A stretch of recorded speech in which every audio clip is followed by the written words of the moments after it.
আলহামদুলিল্লাহ ওয়াসসালাতু ওয়াসসালামু আলা রাসূলিল্লাহ। রুকিয়া শারঈয়ার 10ম দর্সে আমরা ইনশাআল্লাহ ভালোবাসা ও বিচ্ছেদের জাদু সম্পর্কে আলোচনা করব। ইতিপূর্বে আমরা আলোচনা করেছি বিবাহ বিচ্ছেদের জাদু সম্পর্কে।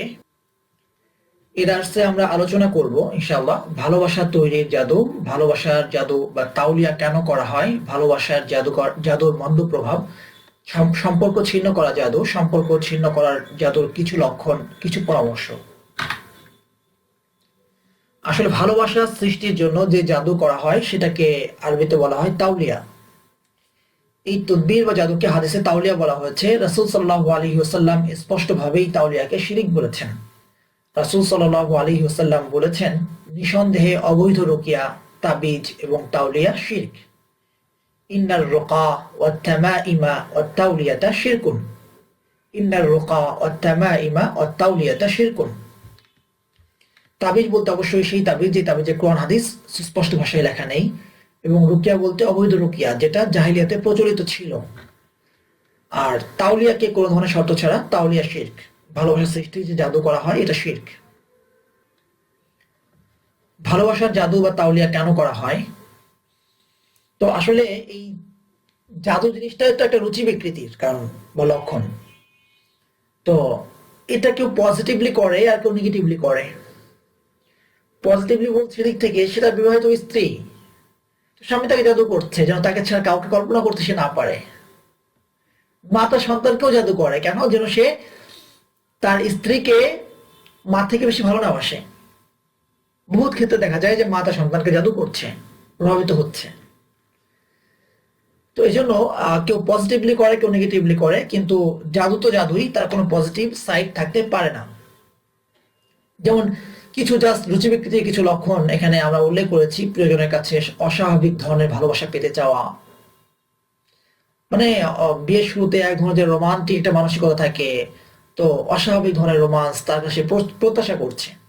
অবশ্যই রুচি বিকৃতি, স্ত্রী যেন স্বামীর অনুগত হয়ে থাকে বা কিংবা স্বামী যেন স্ত্রীর পূর্ণ ভক্ত হয়ে থাকে। অনেক ক্ষেত্রেই দেখা যায় যে স্ত্রী স্বামীর, আমি দেখলাম একবার 5 ওয়াক্ত নামাজ পড়ে তারা, স্বামী স্ত্রী 5 ওয়াক্ত নামাজ পড়ে, কিন্তু স্বামীর টুপির মধ্যে একটা তাবিজ। তো জিজ্ঞেস করলাম এই তাবিজটা কেন? বলে যে আমার স্ত্রী এটা বেঁধে রেখেছে। তো কেন? বলে জানি না কেন, তার ভাল লাগে সে বেঁধে রেখেছে। নিয়মিত কি পরে ফু দেয়। তো এই যে ফু দেওয়া, কিছু বেঁধে রাখা, এক ধরনের কিছু কিছু স্ত্রী মানসিক রোগেই ভোগে যে আমার স্বামী কারো দিকে তাকায় কিনা, কাউকে আবার প্রপোজ করে কিনা, আবার অন্য কারো দিকে মনোযোগ চলে যায় কিনা। হ্যাঁ, কিছু কিছু স্ত্রীর এই মানসিক রোগটাই কাজ করে। অবশ্য কোনো কোনো ক্ষেত্রে এই রোগের পিছনে স্বামীর ক্যারেক্টার অনেক ক্ষেত্রে দায়ী থাকে। তো যাই হোক, এই জন্য কি করে স্ত্রী তাকে বশীভূত করে রাখার জন্য তাবিজ দেয়। আবার স্বামী ওই ধরনের কাজ করে থাকে, তবে সাধারণত এই জাতীয় কাজগুলো স্ত্রীর পক্ষ থেকে বেশি হয়ে থাকে। স্ত্রী যেন সহবাসের প্রতি প্রচন্ড আগ্রহ সৃষ্টি হয়, কিছু কিছু রুচি বিকৃতি স্বামী এই কাজটা করে থাকে। যেমন অনেকেই পর্নোগ্রাফিতে আসক্ত হয়ে যায়। হ্যাঁ, তাদের একান্ত কিছু মুহূর্তকে ভালোভাবে কাটানোর জন্য আর একটু কাল্পনিক রূপ দেওয়ার জন্য তারা এখন পর্নোগ্রাফিতে আসক্ত হচ্ছে। তো একসময় তো এটা ছিল না, তারা তাবিজের আশ্রয় নিত, কেউ বিভিন্ন ধরনের কবিরাজি ওষুধ খেত। হ্যাঁ, এই জাতীয় বিভিন্ন ধরনের বিষয় জড়িয়ে যেত তারা। কিন্তু যাই হোক, কোনো কিছু তো বেশি ভালো না। তারপরে একে অপরকে ছাড়া থাকতে না পারা কিংবা একে অপরকে দেখার জন্য ছটফট করা। যেমন স্বামী বিদেশে আছে, আসতে চায় না, অথবা স্ত্রী বাড়ি থেকে চলে গেছে রাগ করে, তখন তাকে ফিরিয়ে আনার জন্য স্বামী কি করছে? তাবিজ করছে। তো বাধ্যত মনে হচ্ছে সে ভালো একটা কাজের জন্য করছে, কিন্তু এটা কখনো ভালো কাজ হইতে পারে না। তারপরে একে অপরের প্রতি বিতৃষ্ণা ভাব থাকলে তা দূর করার জন্য, যে তাদের মনে হলো যে আমরা একে অপরকে দেখতে পাচ্ছি না, কেন আমাদের মধ্যে এই মনোমালিন্য। তো অনেক ক্ষেত্রেই দেখা যায় রাকিদের ক্ষেত্রে এই রোগটা নিয়ে আসে যে আমরা এখন আর একে অপরকে আগের মতো সহ্য করতে পারছি না। স্বামী স্ত্রীর মাঝে আগের যে একটা সুসম্পর্ক ছিল সেখানে ভাটা পড়েছে। তো যারা রাকির কাছে আসছে তার আগে কোথায় যেত? কবিরাজদের কাছে যেত, বা এখনো যাচ্ছে, ফকিরের কাছে যাচ্ছে। তখন ফকির একটা তাবিজ দিচ্ছে, যা তোদের এই বিতৃষ্ণা ভাব আর থাকবে না, তোদের মধ্যে ভালোবাসা তৈরি হয়ে যাবে। সে যে তাবিজ দিল সে তো রুকিয়া করলো না, শারীর রুকিয়া না, সে যেটা করলো এটা এক ধরনের জাদু। তো বিতৃষ্ণা ভাব দূর করার জন্য তারা তদবির আনতে গিয়েছে, কিন্তু গিয়ে উল্টো তারা জাদুর মধ্যে জড়িয়ে পড়লো। কারো মাঝে মোহ সৃষ্টি করে বিয়ে করা। যেমন তাকে বিয়ে করতে চায়, সে পছন্দ করছে না, প্রপোজকে তারা নাকচ করে দিয়েছে। তো সেক্ষেত্রে তারা জাদুর আশ্রয় নিতে পারে যে একটা মোহ সৃষ্টি হোক, সেজন্য এখানে পাগল হয়ে যায়। হচ্ছে কারোর সাথে অবৈধ সম্পর্ক করা, যে না বিয়ে করবো না, জাস্ট কিছুদিন একটা সম্পর্ক রাখবো তার সাথে। তো এই জন্য একটা মোহ সৃষ্টি করে তাকে পাগল করে ফেলা, তার বিয়ে না করে কারোর সাথে শুধু ব্যভিচারের সম্পর্ক সৃষ্টি করা, বিভিন্ন উদ্দেশ্যে এই ভালোবাসার জাদু, হীন উদ্দেশ্যে বিভিন্ন নষ্ট চরিতার্থ করার উদ্দেশ্যে তারা এই জাতীয় কাজগুলো করে থাকে। তো ভালোবাসার জাদু যতই মনে হচ্ছে মা তার সন্তানকে জাদু করছে ভালোবেসে, যেন সেও তাকে ভালোবাসে, স্বামী তার স্ত্রীকে জাদু করছে বা তার উভয় গিয়ে জাদুর আশ্রয় নিচ্ছে, কিন্তু এর কোনো ভালো প্রভাব থাকতে পারে না। এর প্রভাবগুলো সবই মন্দ। ব্যক্তি অসুস্থ হয়ে পড়তে পারে, জাদুর প্রভাবে ব্যক্তি অসুস্থ হয়ে পড়তে পারে। যদিও ভালোবাসার জাদু অনেক ক্ষেত্রে নর্মাল হয়ে থাকে, বা জাদু করলেই যে সবসময় জাদুর প্রভাব পড়ে বিষয়টা এরকমও কিন্তু না। তাবিজ এনেছে, জাদু এনেছে, কিন্তু তাবিজ বা জাদু এগুলো কিন্তু তদবির, জিনদের মাধ্যমে তদবির করে একটা কিছু হাসিল করে নেওয়া। আমরা চাকরির জন্য অনেকেই তদবির করি, বিয়ের জন্য অনেকেই তদবির করি, স্বার্থের জন্য অনেকেই তদবির করি, লবিং করি। সব কি কাজে দেয়? সব কাজে দেয় না। ঠিক একইভাবে সমস্ত জাদু ফলপ্রসূ হয় না, বিষয়টা মাথায় রাখতে হবে। সমস্ত জাদু ফলপ্রসূ হয় না। তো জাদু যদি প্রভাব সৃষ্টি করে আসলেই, তাহলে এই প্রভাবে ব্যক্তি অসুস্থ হয়ে পড়তে পারে, উল্টো একে অপরের প্রতি আরো বিদ্বেষী হয়ে উঠতে পারে। কারণ জাদু করেছে জিনের মাধ্যমে বা জিনের আশ্রয় চেয়ে, প্রত্যক্ষভাবে পরোক্ষভাবে। তো দেখা গেল ওই জিনেরই ভালো লেগে গেল এই ছেলেটাকে বা এই মেয়েটাকে। বা জিনের কাজ কি? জিনের কাজ হলো বিচ্ছেদ ঘটানো। আমরা সামনে পড়বো এই সম্পর্কে একটা বিস্তারিত একটা হাদিস। জিনের কাজ হলো বিচ্ছেদ ঘটানো। তো ভালোবাসা সৃষ্টির জন্য জিনকে ডাকা হলো, জিন তাকে সুযোগ পেয়ে গেল, সে আরো বিদ্বেষী ভাব করে তুললো। জাদুগ্রস্ত ব্যক্তির মাঝে সমস্ত মানুষের প্রতি ঘৃণাভাব সৃষ্টি হতে পারে,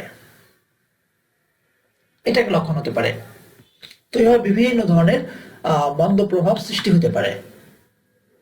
এরপর আমরা আসি সম্পর্ক ছিন্ন করা জাদুতে।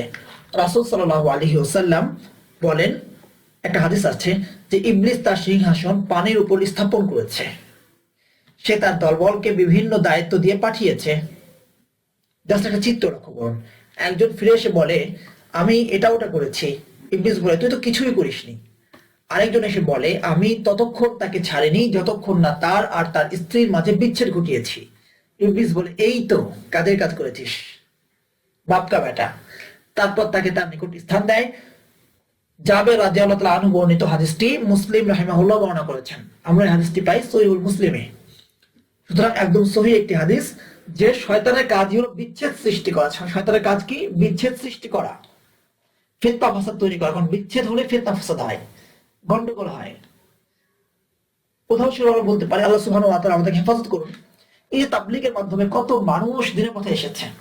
আমাদের ভাইয়েরা, দুই ভাই যা সবাই একসাথে একই প্লেটে খাওয়া, একই সঙ্গে তাবলীগ করা, একই সঙ্গে সফরে যাওয়া, এক ভাই অপর ভাইয়ের পাশে দাঁড়ানো, এক ভাই শীতে কষ্ট হচ্ছে অপর ভাই তার শীতের কাপড় খুলে দিচ্ছে। এই যে ইকরাম, বিশ্বাস করুন আপনি এখনো তাবলীগ ছাড়া এই পরিমাণ ইকরাম আপনি অন্য কোথাও পাবেন না। তো এই যে ইকরাম তারা করতেন, সেখানে দুটো ভাগ হয়ে গেল। ভাগ হওয়ার পর কি হলো? আলোচনা বসলেই অমুক এটা করছে, তমুক এটা করছে, ওই গ্রুপে মিথ্যাচার করেছে, এই গ্রুপে মিথ্যাচার করেছে।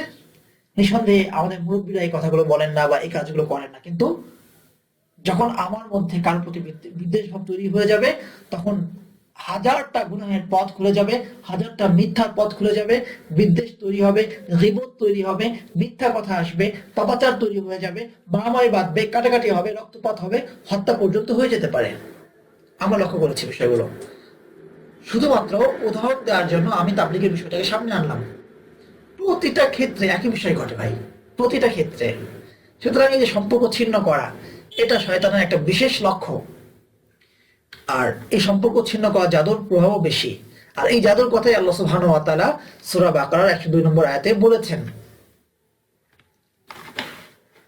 এই জাদু বিভিন্ন উদ্দেশ্যে করা হয়ে থাকে। স্বামী স্ত্রীর মাঝে বিচ্ছেদ করার জন্য শাশুড়ি জাদু করতে পারে, বা তৃতীয় কোনো পক্ষ যে এই স্বামীর সাথে বা এই পুরুষের সাথে বা এই নারীর সাথে বিবাহ বন্ধনে আবদ্ধ হতে চেয়েছিল, সেই হিংসার জায়গা থেকে করতে পারে। মা সন্তানের বিচ্ছেদ, পিতা পুত্রের বিচ্ছেদ, মা সন্তানের বিচ্ছেদের জন্য বৌমা জাদু করতে পারে, পিতা পুত্রের বিচ্ছেদের জন্য শাশুড়ি জাদু করতে পারে। এভাবে বিভিন্ন ধরনের জাদু হয়ে থাকে।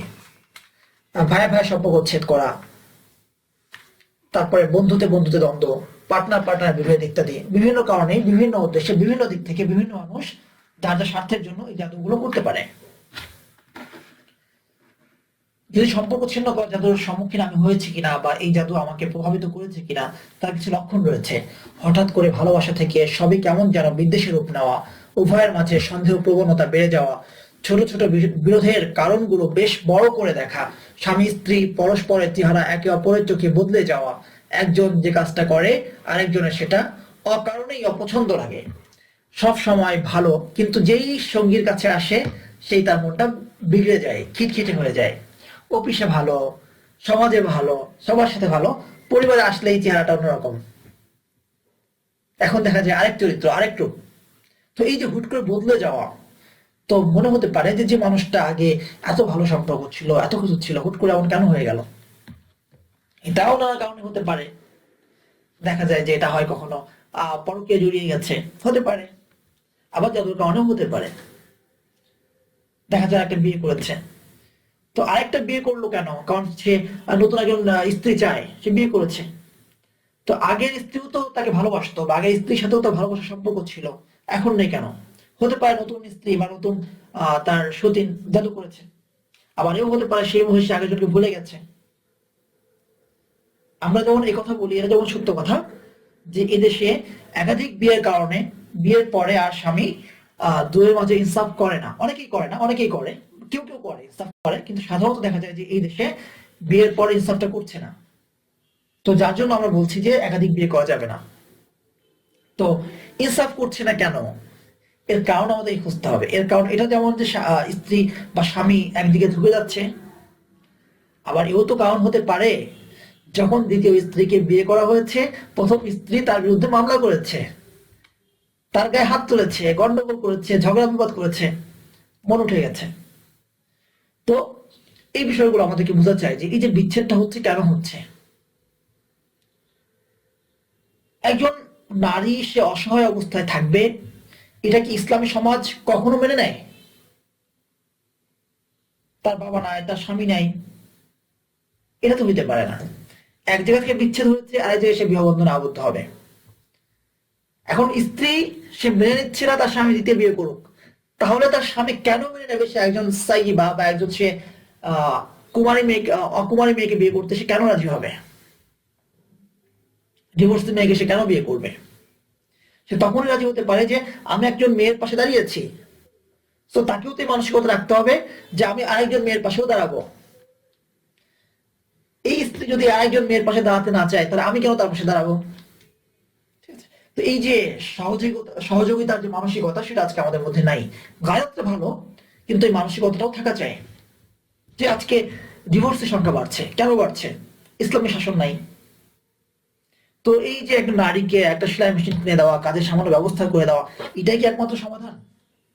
এর মাধ্যমে আসলে কি সমাধান সম্ভব? বিষয়গুলো আমাদেরকে একটু ভাবতে হবে। এগুলো কোনো সমাধান না। এগুলো হচ্ছে কেন, কারণ আমাদের পরিবারগুলো ছোট হয়ে যাচ্ছে, আমাদের বিবাহগুলো বিচ্ছেদ হয়ে যাচ্ছে। সুতরাং এই ছোট পরিবারকে বড় করার দায়িত্ব আমাদের। একজন পিতার দুটো সন্তান, একজন কাজের জন্য বিদেশে যেতে পারে, একজন জিহাদে চলে যেতে পারে। হ্যাঁ, তো একজন শৈশবে মারা গেল, তখন এই পিতা মাতার বার্ধক্যে কি হবে? সে তো সন্তান গ্রহণ করতে পারবে না, বা সন্তান গ্রহণ করার বয়সী হলেও সে 50 বছর বয়সে একটা সন্তান গ্রহণ করলো, তো এই পিতামাতাকে বার্ধক্যে দেখার মতো বয়স তার নাই। তখন স্বাভাবিকভাবেই এই পিতামাতা যাচ্ছে কোথায়? বৃদ্ধাশ্রমে। আর এই সন্তান বড় হচ্ছে ভালোবাসার একটা পরিবেশ ছাড়া, যার ফলে কেউই পরিপূর্ণ মানুষ না, কেউই পরিপূর্ণ হতে পারছে না। ভালোবাসার পরিবেশে যে মানুষটা বড় হবে আর ভালোবাসার পরিবেশ ছাড়া যে বড় হবে, দুই মানসিকতা কি সেম থাকবে? সেম থাকবে না। তাহলে এই সমাজ আমাদের পরিবারহীনতার দিকে নিয়ে যাচ্ছে। সুতরাং সন্তান বেশি গ্রহণ করতে হবে। ডিভোর্সীদের পাশে, অসহায়দের পাশে দাঁড়ানোর মানসিকতা তৈরি করতে হবে। আর যদি একটা বিয়েও আমি করতে পারি, একাধিক বিয়ে না করলাম, নাই বা করলাম, প্রয়োজন নাই, সেটা যেন অবশ্যই হয় যে একজন অসহায় মেয়ের পাশে আমি দাঁড়াচ্ছি। আমি একজন ডিভোর্স থেকে বিয়ে করি, সমস্যা কোথায়? তো এইভাবে নানাভাবে আমরা বিষয়গুলোকে চিন্তা করতে পারি। সম্পর্ক ছিন্ন করা জাদু বিভিন্ন কারণে হতে পারে। পরামর্শ আমরা কি দিতে পারি এক্ষেত্রে? আশপাশের মানুষকে সহনশীল আচরণ করতে হবে। যখন কেউ জাদুগ্রস্ত হয়ে যায়, সে আর আগের মতো আচরণ করছে না, দুর্ব্যবহার করছে, তো সাথে যারা থাকবে, স্বামীকে, বাবা মাকে, এটাকে মেনে নিতে হবে। সে দুর্ব্যবহার করছে বলে তার সঙ্গে দুর্ব্যবহার করবো, বিষয়টি এরকম না। আবার ভালোবাসার জাদু যখন কেউ করে, তখন দেখা যায় যে বিপরীত প্রভাব পড়তে পারে। সুতরাং সবই আমাদেরকে মেনে নিতে হবে। নিয়মিত রুকিয়া পাঠ ও মাসনুন আমলগুলো করতে হবে। কাউকে নিশ্চিত হওয়ার আগ পর্যন্ত দোষারোপ করা যাবে না। অনেক ক্ষেত্রে দেখা যায় জাদুকরদের কাছে যাওয়া হয় আর বলে যে তোমার শাশুড়ি জাদু করেছে, অমুক জাদু করেছে, তমুক জাদু করেছে।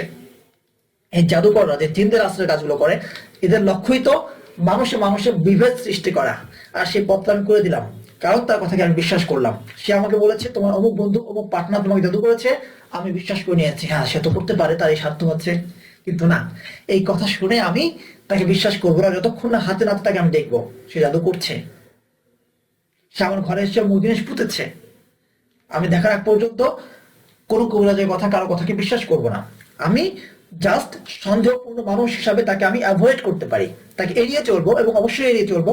কিন্তু আমি কখনো তার কথাকে বিশ্বাস করব না, এই কথাকে অন্য কারো কাছে গিয়ে লাগাবো না। তাহলে গিবত হয়ে যাবে, কারণ আমি তো জানিই না সে আদৌ জাদু করেছে কিনা।